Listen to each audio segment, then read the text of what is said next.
Someone originally spent $168,650 on this V10 Audi R8. Then they went and dropped $60,000 on a full supercharger build kit. Plus they put these custom two-piece 4G autos on, which had to cost them right around 15 grand. That means someone's got over $250,000 into this thing when you factor taxes and maintenance, and I got it all for just 55 grand. But a bunch of you are still telling me in the comments that I overpaid. Now this thing was so cheap because it has over 90,000 miles on the clock, but also it came with a really loud chirping noise when you fire it over. Not to mention there's quite a bit of smoke coming from that engine bay. All it took to fix this was a set of valve covers and a pulley, and now this car is an amazing driver. But unfortunately, the problems don't end there. Now, initially when I got this car, it was obvious the AC controls were popped out of the center stack and they were dead, but I wasn't really focused on that since the engine bay was smoking. And I figured once we got to fixing this, probably wouldn't be all that big of an issue, maybe just a blown fuse. And well, it did have a blown fuse. And actually, if you look up Audi R8 AC or climate control module online, you'll find other people that have this same exact issue. And it's actually bigger than it seems because there's a short that occurs in the control unit itself, which will just continue to pop the fuse. The bigger problem within this problem is that Audi no longer makes this part. So the solution, it seems that everyone turns to, is just buying a used part. The idea of replacing an old dead module with one equally as old obviously doesn't make much sense, especially considering what this thing costs. So I wanted to see if I could get it repaired. Now, one of the first videos I ever did on this channel where I was repairing a crash car, I showed that I would ship out my modules and my seat belts to a company called My Airbags because they rebuild the actual seatbelt assemblies and they repair the electronic modules. And it turns out they got a sister company called Upfix that works on basically any sort of circuit board repair. Now, they focus in on a lot of automotive parts, but they didn't have an actual listing for this Audi climate control module. I sent them pictures of it and asked if they could diagnose and potentially fix this thing. And they said, sure, go ahead and send it in. And lo and behold, they were able to get it working again. They even took a quick video clip of it for us. You can see the circuit board, which is the actual board from our climate controls from my Audi. And then it's connected to this black box, which is the controller, the computer that transmits the data through the car, and they're bench testing it. So they're just sending all this stuff power. And in doing so, they found two shorted microcontrollers on the board here. Those little chips, two of them were bad. They went ahead and replaced them and everything popped back up. They've even got a diagnostic tester, very similar to the ones that I use sitting here, so they can read the climate control module and they can show us that they're back online and they're functioning. And the other cool thing is that there is still a fault that has been logged from our car in this module. And I'm wondering if this fault has anything to do with the failure of our controls, but we'll get to that a little later. By replacing these two microcontrollers, they fixed our part for a whole $260, which is amazing. Now, the funny thing is, at the same exact time, my oven was acting up. It wouldn't heat the coil to bake things. And initially, when it came to the oven, I figured, how much could a new replacement oven be? What are they, $600, $700, $800? Well, it turns out, because I've got this really strange oven and a half, just look up what this thing costs. New, a replacement is like $6,000 or $7,000. So for $100, I'm thrilled. The oven is good to go and definitely way more complicated to hook up than the Audi. I already went and replaced the fuse down there in the passenger side footwell. We'll go and flip the ignition. And there we go. We've got power back to our AC controls. When we turn them all the way up, you can hear. We're back in business. I went and tested the orientation of everything. It seems good, but one thing that is not good when this car is running, the AC vents, at least the two that I can feel while I'm here in the driver's seat, they remain cool. This one here on the left, it pumps out hot air, not like warm air, like you've got a bad compressor or you're low on refrigerant, like hot air, like you got your heater all the way on the highest setting it goes. That definitely has to do with that trouble code we just saw when Upfix was bench testing the car. So it says it's for a failed heater circuit. And so our heat pump is responsible for sending warm coolant through the HVAC system when you demand heat from it. The problem is we're demanding cold air conditioning. And if that pump, say it's stuck open, well, it's just going to continue to send the warm coolant through, and that's what's blowing the hot air out of this one vent here. So let's try and fix this heat pump. We got to get the car forward a little bit. We got to get it up in the air. And I've read online that it's underneath one of the heat shields where the drive shaft is. Some people say it's a nightmare to get to. Some people say it's not that bad. We'll find out here in a moment, but first we're going to have a little bit of fun. I got this mechanic friend. His name is Andrew, and recently he's helped me a lot, specifically on the twin turbo BMW we were working on. He'd been through one or two of those cars before, and so he really helped navigate this big job we did doing the valve covers and really tidying the thing up. And all throughout fixing the car, he always complimented it. It was clear he really likes this thing, and it only cost me $1,300. I told him to come over right now and help me with the Audi R8 heat pump, but what he doesn't know is that we're about to surprise him. Andrew, what were you telling me about your car earlier? Just that knocking noise has gotten a lot worse. I actually took the scooter into work today. It's getting so bad. You got a backup lined up or anything like that? Not quite. The scooter's been serving me well, and money's a little tight with Christmas around the corner, but I'm sure we'll get it figured out. Gotcha. Well, you know the BMW you've spent a lot of time working on. $1,300 one, I really like that one. You put in a ton of your time and effort into that car and really made it a decent driver. And can't thank you enough for that and helping me get my shop sorted here and all set up. And it's the holidays. I can't stand to hear that you're driving up here on a scooter. So Andrew, I want to give you this Aura Frames Carver mat that I've went ahead and I've preloaded full of photos of the BMW, us working together on it and other cars. And I just really wanted to surprise you with something super special this holiday season. Thanks. Look, memories are way more powerful than any one of these cars, and that's why my go-to gift this holiday season is the Carver mat.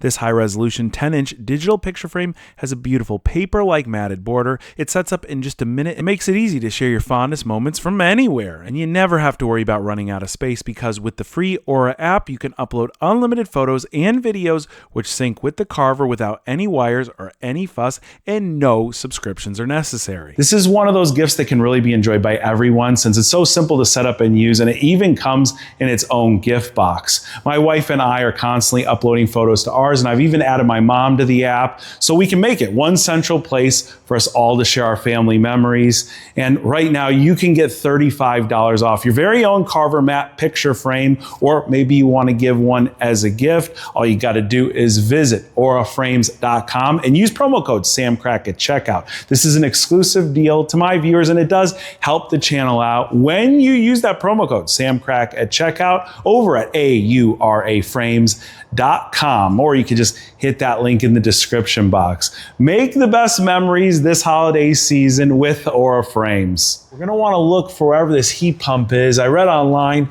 that we're gonna see it underneath the drive shaft, and I can actually see a couple pumps up under here. But the one that I like, the one that looks the most like the part I ordered, is gonna be right above the central support bearing here. It's gonna be hard for you guys to see, but let's just zip a couple bolts out here. And this will hang, and then we should get access to it, and that'll tell us whether the whole drive shaft's actually gotta come out of the car or whether we can just kind of do it with the drive shaft hanging.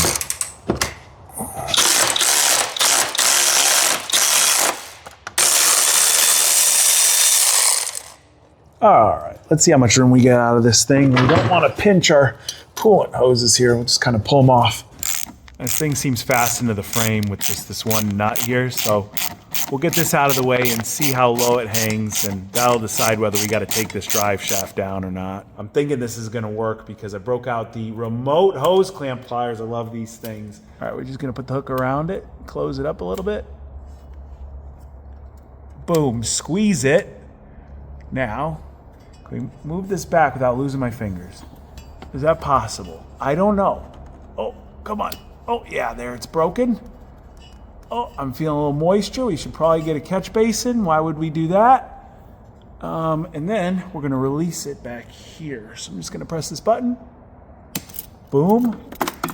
And now we've got one clamp undone. We'll go get the next one. Let's see if we can attack this one real quick. Can I grab it? I think we got it. Oh yeah. Oh, perfect. All right, this thing is disconnected. It's just a matter of now fishing it out. There we go.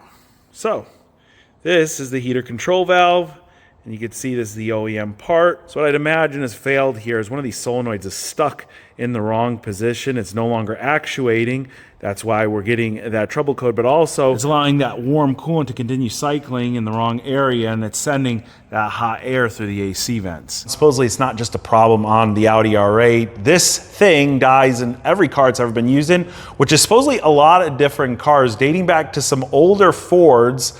And the trick is to shop like you're shopping for an older Ford. So if you went to the Audi parts counter, this thing would cost you over $500. If you go online and look for it for like an old 2004 or 5 Thunderbird, the terrible ones that they came back out with that nobody likes, those ones are really cheap, you know, around $100 to $150. But we did even better by playing Rock Auto Roulette. And we got a brown box that says made in China. The way Rock Auto Roulette works is you buy their clearance stuff. This was $60, and they tell you it's by some famous make. You probably already saw, but we ended up with a CarQuest part. And in the picture on their site, they did show that this would have the Bosch solenoids on the side. You see the factory part right here. It says Bosch.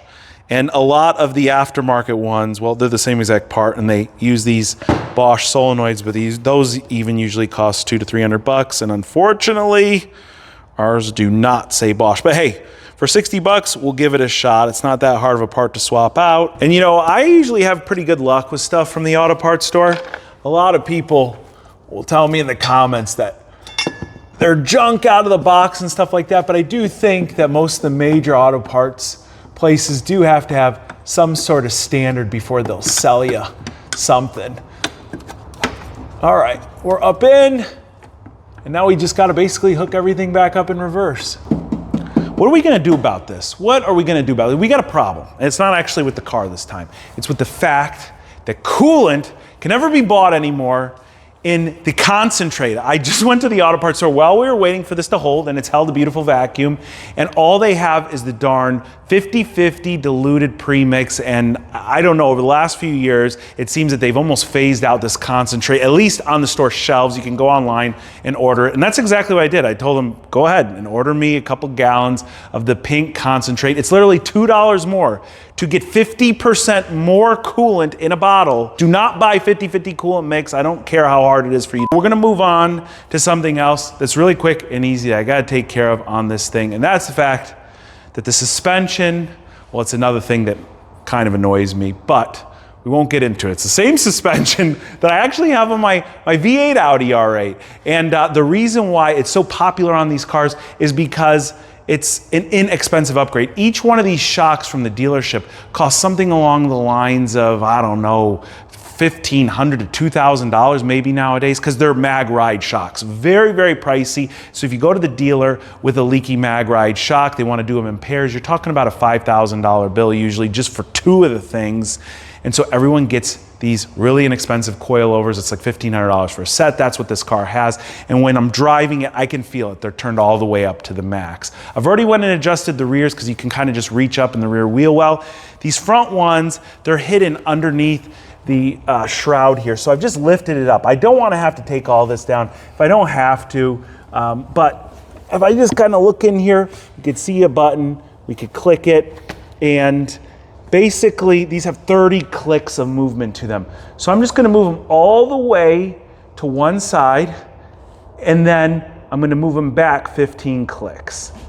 This little adjustment should make the shocks way less jarring, but I think the other issue this car has is just how low it's sitting. It seems to bottom out over everything. So we went and just raised the front and rear end a little bit, which is one of the really nice things about coilovers, and now a little more travel should give us a little more forgiveness over bumps. And while the wheels are off, it's worth noting that this car has some upgraded 2-piece rotors. Now these were probably a really cool upgrade at the time, but they're very worn at this point. But I've got some fun plans ahead with this Audi R8, so make sure you're followed along to join us for the ride. And with all of our suspension stuff taken care of, the auto parts store finally got in my special order. Now one of the other big reasons we really need the AC to work right now, We know electronically it's gonna be fine, but supposedly on the R8, supposedly on both models, the V8 and the V10, if the AC doesn't work and we have a compressor issue, the engine has to be dropped in order to replace the compressor. So that's one of those things we don't want to have to deal with. After vacuum filling our coolant, I got in the car, started it up, and ran the air conditioner on full blast. I also hooked up my diagnostic tool so we could pull the codes, and here you can see that it's saying that both side heater valves were problematic. So our original part was definitely cooked. Now we can clear the codes. They're not immediately coming back, which is good. And also, just after a few minutes of idle time, cold air conditioning is coming out of that driver's side vent, and you can see here on our thermometer, temps are progressively falling. So we definitely fixed the issue. And considering our climate control module being repaired for $260 and $60 for that new heat pump, this was a pretty straightforward job, and one that's definitely DIY friendly. You know, there's one other thing I forgot to mention about this car, and that's the idea that the stock wheels came along with it too, which I think makes it a really good deal, except someone painted them black. Surprisingly, quite a few of you actually like the aftermarket wheels. A lot of you like the fact that they're boutique aftermarket wheels and that they could be worth a lot if we sold them. And if someone paid you even 40% of what those would cost new, that would offset the cost of this car by at least what, like $5,000, $6,000. Those wheels are incredibly expensive if shopping them new. Son of a gun, there's one of those stupid caps on there from Audi that you gotta pry out with the, so only wheels can be changed at dealer. Isn't that the case on some? I'm still irritated about that darn diluted coolant, I think is what it is. You know, I tried to get the guy on my side at the store and I was like, yo, you hate that too, right? He was an older guy. Like, he's been working for the auto parts store forever. Like, of course he hates diluted coolant. He's like, no, it just matters your preference. I'm like, preference? Just moving this car a few feet, I can already tell you that the ride quality is a monumental difference compared to the way we got it. I get why people modify their cars. I get why they put on flashy wheels and they lower it to the ground, but like, was it necessary to turn the stiffness all the way up too? I mean, it just leads to an unbearable ride quality. Now that there's some room for this suspension to travel a little bit, and of course, putting a smaller rim on with more tire makes things that much more comfortable. You know, it suits me better, I'll put it that way. The nice thing is, even the way it sits right now, if you want it a little bit stiffer, we got 15 more clicks. Turn it up. And while this is one of the reasons I love the Audi R8 so much, it's just such a usable and dailyable supercar, and it's been proven to be just as fast and just as capable as all the other supercars out there at the same time. Even with the high miles, I think this car has proved that supercar ownership can be affordable. That is, as long as you don't mind wiping up a decent sized puddle of oil that drips from the rear main seal before every drive. And I know this really should be fixed soon, but as long as the car is leaking, we still know it's got some oil in it. So now all I've got to decide is whether we get a $20 bottle of stop leak or a $2,000 timing chain and seal kit. Let me know how you guys would tackle this, considering this is still a super cheap supercar project and I'd like to keep it that way. Now I want to thank each and every one of you for watching today, and I'll catch you very soon.